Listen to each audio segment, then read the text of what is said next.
Dear students, in Control Systems course lecture series, this is the final lecture of week 1, the introduction of open and closed loop control systems, जो कि हम अपने control systems के तमाम courses में this type of control system को इस्तेमाल करेंगे।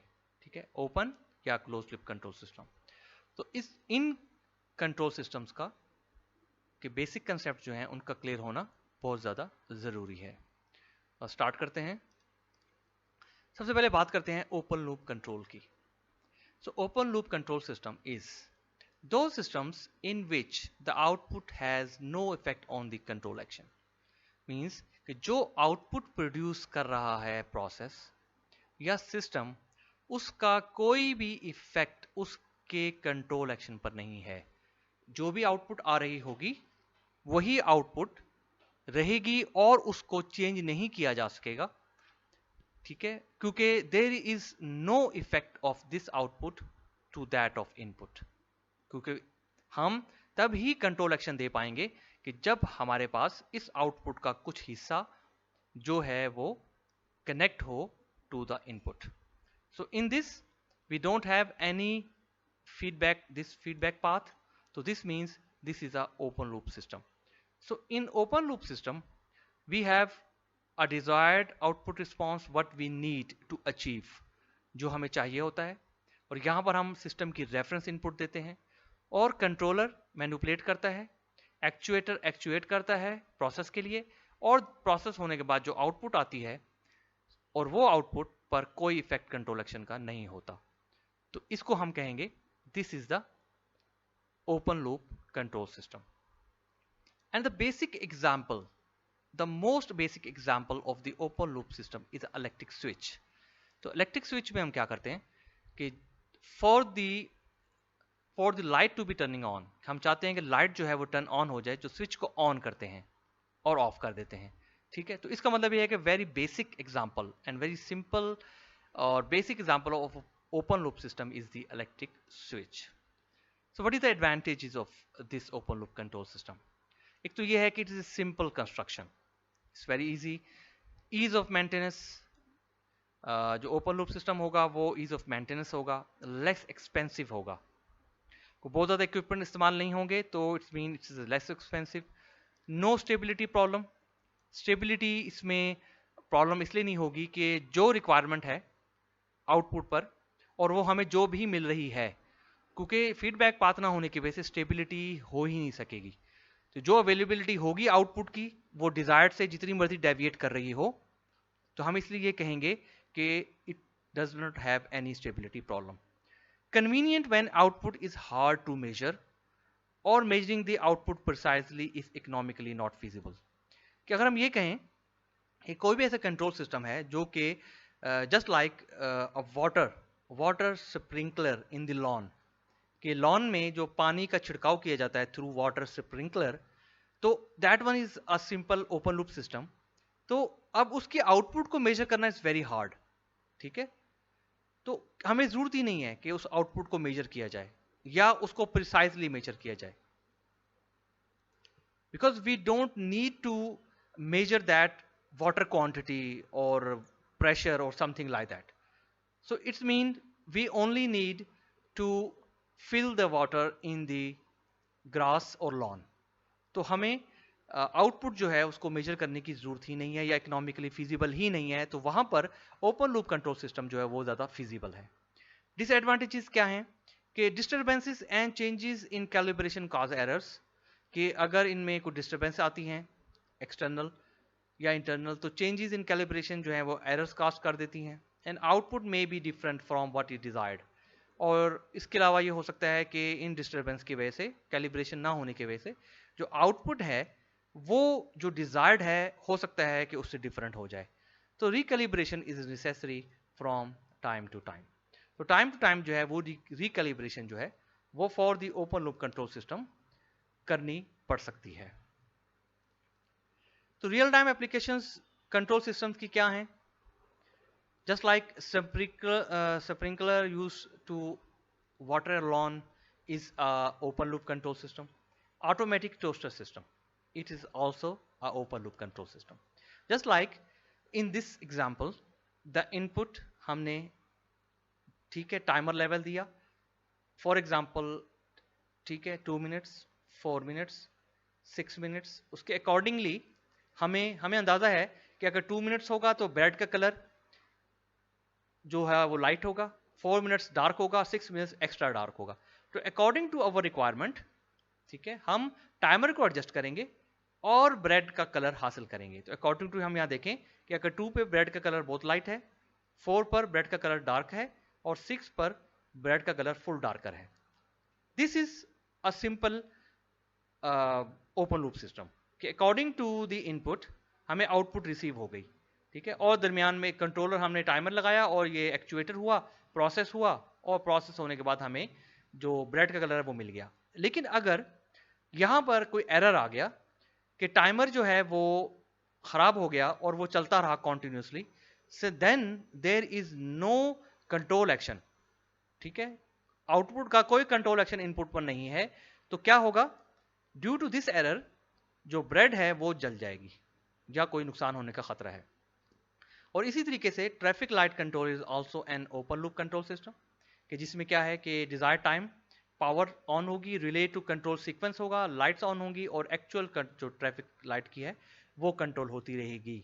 हाँ, अगर उसमें कोई प्रॉब्लम आता है रिले में और टाइमिंग का कोई इशू बनता है तो फिर कोई कंट्रोल एक्शन इनपुट की तरफ नहीं है, तो मींस उसको कंट्रोल नहीं कर पाएंगे और वो एरर परसिस्ट करता रहेगा जब तक उसको रिकैलिब्रेट नहीं कर दिया जाएगा या उसका जो एरर है उसको रिमूव नहीं कर दिया जाएगा.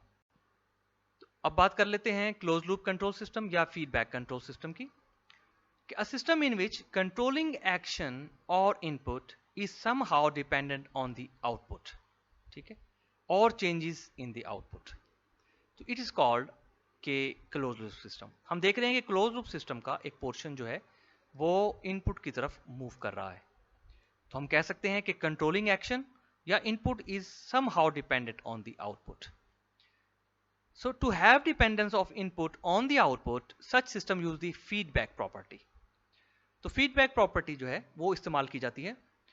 Feedback is a property of the system by which it permits the output to be compared, this output to be compared with the reference input, this COT to be compared with this reference input to generate the error signal based on the appropriate controlling action can be decided. जो भी controller का action है appropriate, उसके through output को जो है वो compare किया जाएगा फ्रॉम द रेफरेंस इनपुट और जो एरर है वो कैलकुलेट किया जाएगा. एडवांटेजेस के ये हैं कि robust to external and internal disturbances.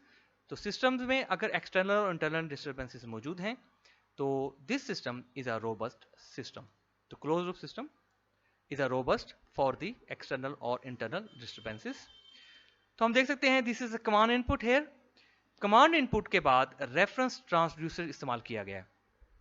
तो रेफरेंस ट्रांसड्यूसर इस्तेमाल करने का फायदा यहां ये है कि अगर इनपुट जो है कमांड वो लो है और उसको इंक्रीज करना है, ठीक है, कंट्रोलर को देने के लिए, तो ट्रांसड्यूसर यूज किया जा सकता है. जस्ट लाइक एम्पलीफायर इस्तेमाल किया जा सकता है. और इसके अलावा अगर हम बात करें कंट्रोलर की, तो कंट्रोलर को इनपुट देने के लिए 5 वोल्ट जो है वो जरूरत होते हैं फॉर द माइक्रो कंट्रोलर. अगर मैं बात करूं माइक्रो कंट्रोलर की फॉर द FYP प्रोजेक्ट्स के हवाले से, तो क्या करते हैं बच्चों को चलाने के लिए 5 वोल्ट की रिक्वायरमेंट होती है, कहीं कहीं 12 वोल्ट की रिक्वायरमेंट भी है. तो अकॉर्डिंग टू दैट अगर we have input is greater larger तो हम ट्रांसड्यूसर के थ्रू उसको लोअर कर देते हैं और हम उसको बढ़ा भी सकते हैं. ठीक है, तो ट्रांसड्यूसर का ये फायदा है. तो उसके बाद this is our reference input, this is R of T here, and the second one is C of T, is means controlled output is this one. M of T is manipulated signal या manipulated. तो manipulate क्या है, controller इसको manipulate करेगा. और उसके बाद ये है B of T is our feedback signal और error is our E of T. ठीक है, दिस इज एरर सिग्नल. तो इस तरीके से जो है वो क्लोज लूप कंट्रोल सिस्टम जो है उसके डिफरेंट सिग्नल जो है वो अवेलेबल होंगे. तो क्लोज लूप सिस्टम की एग्जांपल्स की बात कर लेते हैं.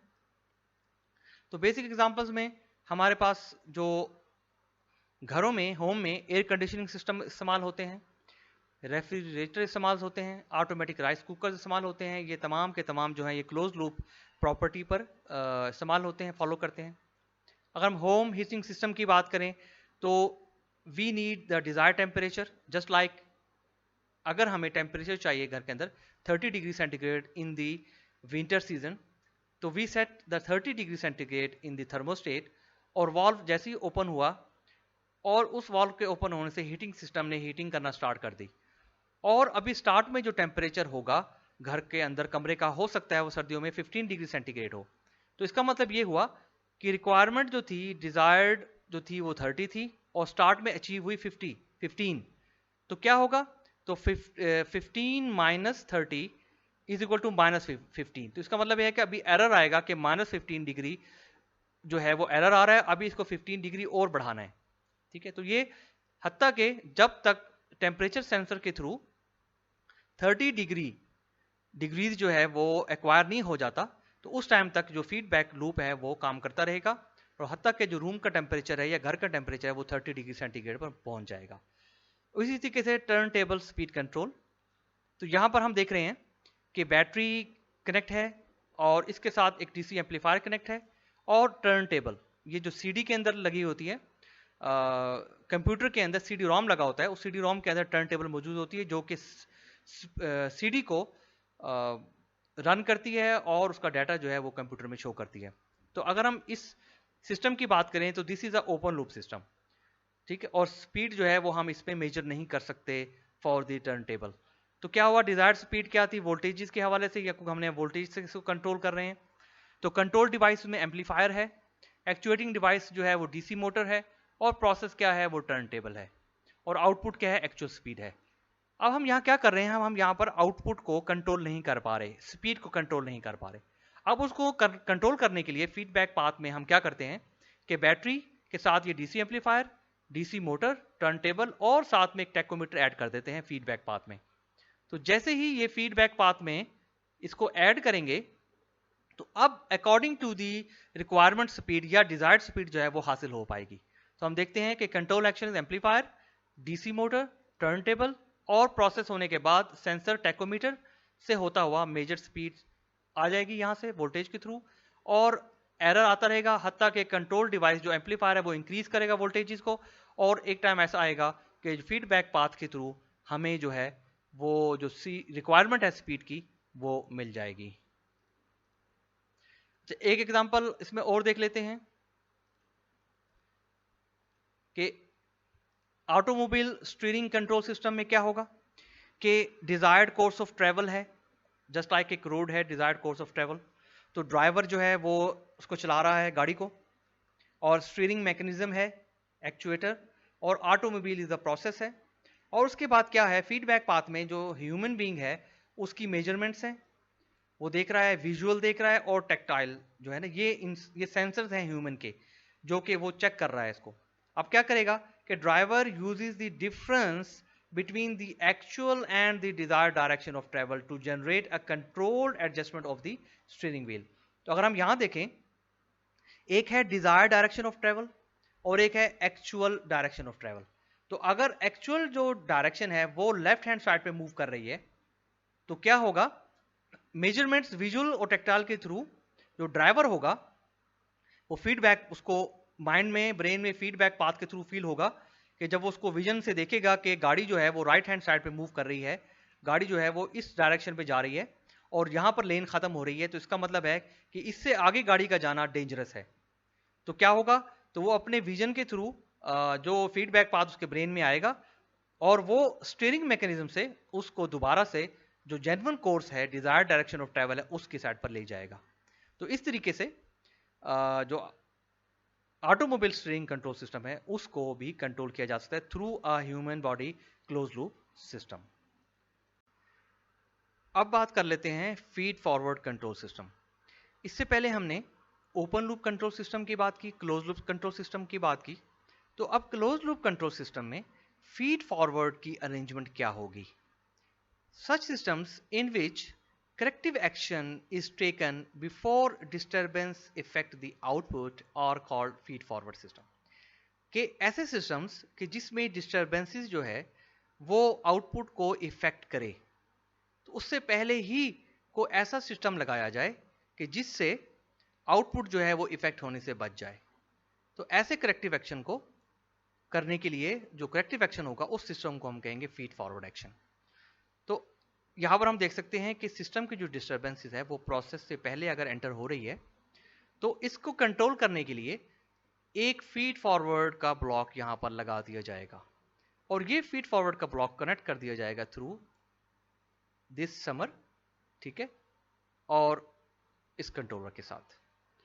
तो अब हम देख सकते हैं कि this is the close loop control system या feedback control system and this part disturbances के अलावा this part is the feed forward block. तो अगर हमारे पास यहां एक सिस्टम है कि जिसमें स्टोरेज टैंक है, ठीक है, और इस स्टोरेज टैंक से इनलेट हो रही है इस पॉइंट ऑफ व्यू से, यहां से इनलेट हो रही है, ठीक है, और इनलेट होने के बाद ये आ रही है हीट एक्सचेंजर में, ठीक है, जो भी कोई लिक्विड यहां पर हीट एक्सचेंज कर रहा है, गर्म कर रहा है। अब ये क्या कर रहा है, यहां पर हीट एक्सचेंज होने के बाद आउटपुट जो है वो यहां से आ रही है, कांस्टेंट टेम्परेचर रिक्वायर्ड जो है वो यहां मिल रहा है और टेम्परेचर सेंसर लगा हुआ है और कंट्रोलर पे, और उसके बाद अकॉर्डिंगली उतना ही वाल्व ओपन करेगा और यहां से स्टीम जो है वो एंटर होगी और एंटर होने के बाद जो भी यहां पर लिक्विड है, रिक्वायर्ड लिक्विड जो है उसको हीट करेगा। तो this is a process of this, ठीक है, a control system, this is a close loop control system. अच्छा, अगर डिस्टर्बेंस आ जाती है इस सिस्टम में, डिस्टर्बेंस आ जाती है और वो डिस्टर्बेंस क्या है कि अगर हम ये कहें कि 100 degree centigrade is the desired temperature, ठीक है, जो कांस्टेंट टेम्परेचर चाहिए वो 100 डिग्री चाहिए हीट एक्सचेंजर का। अब क्या होगा, अगर फ्लो शुरू में सेट कर दिया, ठीक है, और अगर क्या हुआ फ्लो बढ़ गया, स्टोरेज टैंक से इनलेट जो है वो इस हीट एक्सचेंजर को बढ़ गया, तो इसका मतलब तो ये होगा कि वो उस इनलेट से फ्लो बढ़ने से जो हीट एक्सचेंजर की कैपेसिटी है वो मुतासिर होगी और जो कांस्टेंट टेम्परेचर रिक्वायर्ड था वो नहीं रहेगा बल्कि टेम्परेचर कम हो जाएगा। तो हमें करना क्या पड़ेगा कि यहां पर इस जगह पर इनलेट पर हमें करना यह होगा कि एक फ्लो मीटर लगाना होगा और इस फ्लो मीटर को कनेक्ट करना होगा थ्रू कंट्रोलर। उससे फायदा यह होगा कि अब कंट्रोलर को यह भी पता होगा कि उसने कितना इनलेट जो है वो हीट एक्सचेंजर में आने देना है ताकि जो कांस्टेंट टेम्परेचर रिक्वायर्ड है वो मिलता रहे। तो हम यहां देखें क्या करेंगे कि इनलेट पर एक फ्लो मीटर कनेक्ट करेंगे और इसको कनेक्ट करके फीड फॉरवर्ड सिग्नल जो है वो जाएगा कंट्रोलर में। तो अब क्या होगा, अब कंट्रोलर दो चीजें कंट्रोल कर रहा है, एक तो फीडबैक पाथ कंट्रोल कर रहा है जो कि आउटलेट कांस्टेंट टेम्परेचर मिल रहा है कि नहीं मिल रहा, और सेकंड नंबर पे ये देख रहा है कि क्या फ्लो जो है वो लिक्विड का वो हीट एक्सचेंजर में अकॉर्डिंग टू द रिक्वायरमेंट आ रहा है कि नहीं आ रहा। तो इस तरीके से फीड फॉरवर्ड कंट्रोल के थ्रू हम सिस्टम को की स्टेबिलिटी को इंप्रूव कर सकते हैं और बेहतर अंदाज से कर सकते हैं। तो यहां देखें कि यहां पर डिस्टर्बेंस थी, किसकी वजह से थी, change in the flow rate की वजह से, तो उसको कंट्रोल करने के लिए फ्लो मीटर कनेक्ट कर दिया गया और ये कंट्रोल के साथ कनेक्ट हो गया। थ्रू दिस हम देख रहे हैं कि प्रैक्टिकल एग्जांपल जो है वो फीड फॉरवर्ड सिस्टम की हम यहां पर सॉल्व कर सकते हैं और हमने देख ली है। अच्छा, कंपैरिजन कर लेते हैं ओपन लूप और क्लोज लूप कंट्रोल सिस्टम का। Any change in output has no effect on the input, ठीक है, वो ओपन लूप में नहीं है और क्लोज लूप में है जो कि फीडबैक के through. Error detector is absent, नहीं होगा ओपन लूप में। क्लोज लूप के अंदर एरर डिटेक्टर नेसेसरी है ताकि वो जो एक्चुअल और डिजायर्ड को जो है वो कंपेयर कर सके और एरर बता सके। It is inaccurate and unreliable, क्योंकि एक्यूरेसी इसमें नहीं चाहिए होती, यहां पर एक्यूरेसी चाहिए होती है, इसलिए हाई एक्यूरेट एंड रिलायबल है। Highly sensitive to the disturbances है, less sensitive to the disturbances है। Simple to construct and cheap, complicated to design and hence costly, generally are stable in nature, क्योंकि यहाँ पर ज़्यादा जो है वो ज़्यादा इक्विपमेंट्स नहीं है, फीडबैक पाथ नहीं है ज़्यादा, जिसे कह लें कि कंपोनेंट्स की इन्वॉल्वमेंट नहीं है, तो स्टेबल होता है नेचर, जो काम लेना चाहें वो मिलता रहता है। Stability is the major consideration while designing for the close loop system, highly affected by non linearities और reduce effect by of non linearities. जो नॉन लीनियरिटीज अवेलेबल होती हैं इन दिस सिस्टम, तो ये ओपन लूप जो है वो हाईली इफेक्ट होता है और क्लोज लूप सिस्टम जो है वो बल्कि नॉन लीनियरिटीज की इफेक्ट को रिड्यूस करते हैं। तो कंट्रोल सिस्टम डिज़ाइन जो है वो कैसे होता है, उसके लिए क्या करना होता है, एक फ्लो चार्ट देख लेते हैं कि सबसे पहले ये है कि एस्टेब्लिश कंट्रोल गोल्स। जो भी चीज़ बनाने जा रहे हैं कंट्रोल डिज़ाइन सिस्टम की, उसके गोल्स जो हैं उनको एस्टेब्लिश कर लिया जाए। फिर जो भी वेरिएबल्स हैं कंट्रोल करने के लिहाज से उनको आइडेंटिफाई किया जाए। ठीक है, जो भी प्रोजेक्ट या डिज़ाइन किया जा रहा है उसमें कौन कौन से वेरिएबल्स होंगे जिनको कंट्रोल किया जा रहा है, पैरामीटर्स। ठीक है, वेरिएबल्स उनको आइडेंटिफाई करें। फिर उन वेरिएबल्स की स्पेसिफिकेशन को नोट डाउन करें। Right the specifications for the variables. ठीक है, जब वो हो जाएंगी तो उसके बाद क्या होगा, establish the system configuration and identify the actuator. अब जो सिस्टम की कॉन्फ़िगरेशन है उसको बनाया जाएगा कंप्लीट, और जो एक्चुएटर है वो चाहिए होगी कि किस टाइप का एक्चुएटर चाहिए। उसके बाद obtain a model of the process, the actuator and the sensor. अब कंप्लीट सिस्टम का जो प्रोसेस है वो चाहिए होगा, एक्चुएटर चाहिए होगा और सेंसर चाहिए होगा जो फीडबैक पाथ में इस्तेमाल होगा। उसके साथ ही describe a controller and select key parameter to be adjusted. Controller को इस्तेमाल किया जाएगा और जो भी की पैरामीटर्स होंगे उनको ट्यून किया जाएगा। उसके बाद optimise the parameters and analyse the performance. और पैरामीटर्स जो होंगे जब कंप्लीट सिस्टम डिज़ाइन का हो जाएगा, अब उनके सिस्टम के जो पैरामीटर्स हैं उनको ऑप्टिमाइज किया जाएगा और परफॉर्मेंस को एनालाइज किया जाएगा कि वो रिक्वायर्ड रिजल्ट्स जो हैं वो दे रहे हैं कि नहीं दे रहे। If the performance does not meet the specifications then iterate the configuration and the actuator. इसका मतलब है कि इस पॉइंट पर आकर कॉन्फ़िगरेशन को चेंज करें और एक्चुएटर को बदलें। और if the performance meets the specification then finalise the design. अगर परफॉर्मेंस जो है वो स्पेसिफिकेशन को मीट कर रही है तो डिज़ाइन को फाइनल किया जा सकता है। This is the last stage of the control system design. Thank you.